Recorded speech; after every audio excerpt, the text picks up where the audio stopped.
Welcome everyone, I would like to show you how to restart the Samsung Galaxy Z Fold 3. So what I want you to do is I want you to find the side of the phone where you see the power button. Now if you just hold down the power button, it's going to activate Bixby, so we don't want to do that. Instead, we want to hold down the power button and the volume down button at the exact same time. Hold that down until we see the options right here, power off and restart. So if you want to power off, you can do that, but if you want to restart, we're going to tap on restart.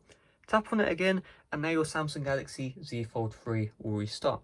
Now, if your Z Fold 3 is frozen for whatever reason, and when you hold down the power and volume down button, you do not see the option, then you will need to force restart your Samsung Galaxy Z Fold 3. That tutorial will be in my playlist in the description down below. So if you want to check it out, just check out the playlist down below, and that will help you force restart your Samsung Galaxy Z Fold 3.